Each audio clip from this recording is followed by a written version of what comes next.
मैंने एक चैनल बनाया और 2-4 महीनों में ही ये चैनल मोनेटाइज़ हो गया। इसके बाद गूगल ने मुझे एडसेंस वेरिफिकेशन पिन भेजा, लेकिन इसको सबमिट करके पैसे छापने की जगह मेरा इसको आग से जला देने का मन कर रहा है। ये मेरे पास पिछले 28 दिन से पड़ा हुआ है, लेकिन इसको सबमिट करने का मेरा मन बिल्कुल नहीं कर रहा। देखो, स्टोरी कुछ ऐसी है। आज से कुछ महीनों पहले मैंने एक चैनल बनाया जिसका नाम मैं आपको आगे चलकर बताने वाला हूँ, लेकिन उससे पहले आप ये सुनो। इसमें मैंने 8 से 9 वीडियोस डाली। इसमें आ रहे थे किसी पे 1000 व्यूज़, किसी पे 2000 व्यूज़, किसी पे 800 व्यूज़। लेकिन जैसे ही मैंने 10वीं वीडियो डाली, boom, I got 1,82,000 views. And इसी एक वीडियो से मेरे 2000 से ज़्यादा सब्सक्राइबर्स हो गए एंड मेरा 4000 घंटे का भी वॉच टाइम कंप्लीट हो गया। एंड उसके बाद मैंने खुशी खुशी अपना चैनल भी मोनेटाइज़ करा लिया। लेकिन उसके बाद जो मेरे साथ हुआ वो सुन के शायद आप भी एक यूट्यूबर बनना बिल्कुल नहीं चाहोगे। तो इसके बाद मैं चाहे जितनी अच्छी वीडियो बनाऊँ, जितने अच्छे मैं उसको एडिटिंग कर लूँ, जितना अच्छा मैं वीडियो बना लूँ, जितने अच्छे मैं थंबनेल बना लूँ, लेकिन उस पर व्यूज़ आ ही नहीं रहे थे। कुछ यूट्यूब एक्सपर्ट बताते हैं कि जो आपकी चैनल पे जो वीडियो चली है, जो आपकी वीडियो वायरल हुई है, उसी के जैसी वीडियोस बनाओ, सेम उसी तरह की वीडियो बनाओ। और मैंने सेम वीडियोस बना के देखी, लेकिन उस पर भी कोई व्यूज़ नहीं मिले। एक और चीज़ बोलते हैं कि दूसरे चैनल पे जो वीडियोस वायरल हो रहे हैं, आप वैसा वीडियो रिक्रिएट करो। मैंने सेम वीडियोस रिक्रिएट करके देखा, लेकिन उस पर भी मुझे कोई व्यूज़ नहीं मिले। अगर कोई वीडियो चलती भी है तो 1000 व्यूज़ आते आते वो वीडियो भी फ्रीज़ हो जाती है। तो मोनेटाइज़ होने के बाद कुछ तो गलत ज़रूर हुआ है। जब मेरा चैनल मोनेटाइज़ नहीं था तो मैं बस यही सोचता था कि मेरा चैनल जल्दी से मोनेटाइज़ हो जाए, इसके बाद तो बस मज़े ही मज़े हैं। लेकिन मुझे क्या पता था कि रियलिटी इतनी डार्क होगी। चलो, मैंने यूट्यूब से कितना कमाया है वो मैं तुम्हें बताता हूँ, और मेरी इनकम देख के आपका भी मुंह लटक जाएगा। तो मेरे इस महीने की कमाई हुई है सिर्फ इतनी। और अगर मैं तुम्हें टोटल जो रिवेन्यू दिखाऊँ तो वो है $10, और ये मेरी लगभग 6 से 7 महीने की कमाई है। अब बताओ। और इसे मैं यहाँ तक कि विड्रॉल भी नहीं कर सकता, क्योंकि जो अभी करंटली यूट्यूब का विड्रॉल का जो थ्रेशोल्ड लिमिट है वो $100 से हटा के $150 कर दिया है। तो अब तुम लोग ही मुझे कमेंट करके बताओ, क्या मुझे इसमें आग लगा देनी चाहिए?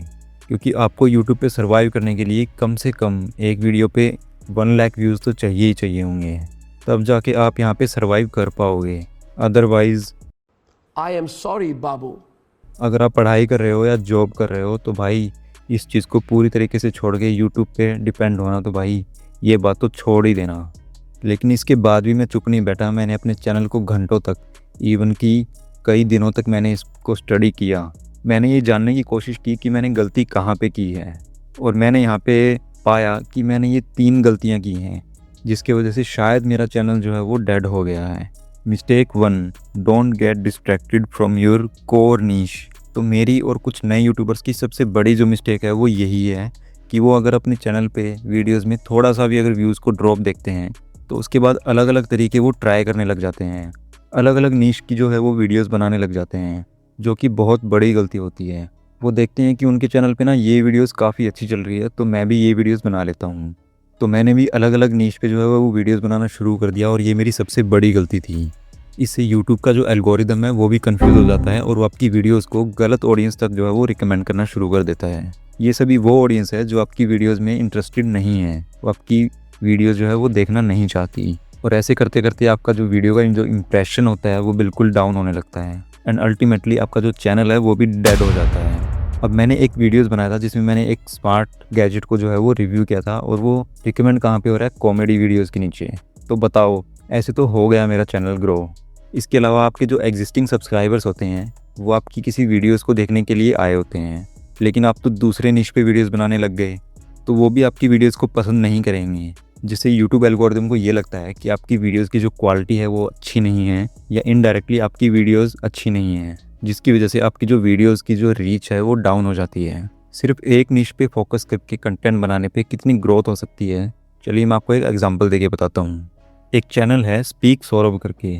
इसने सिर्फ अपनी नीश के दम पे सिर्फ 46 वीडियोज़ अपलोड किए हैं, एंड इसके चैनल पे अभी 2,10,000 सब्सक्राइबर्स हैं। तो ये बेनिफिट होता है एक नीश के ऊपर काम करने से। तो अब आपका सवाल होगा कि क्या हम एक ही तरह का बोरिंग कंटेंट डालते रहें क्या? तो इसका जवाब है नहीं। आप डिफरेंट तरीके का कंटेंट बना सकते हो, लेकिन तब जब आपका चैनल ग्रो हो जाए और आपका एक अच्छा खासा जो है वो ऑडियंस बेस बन जाए। मतलब 1-2 लाख सब्सक्राइबर आपके पास हैं तो आप डिफरेंट तरीके का कंटेंट बना सकते हो, लेकिन यहाँ पे भी आपको ज़्यादा भटकना नहीं है। आपको अपनी नीश पे ही फोकस करना है। Mistake number 2, focus on unnecessary thing.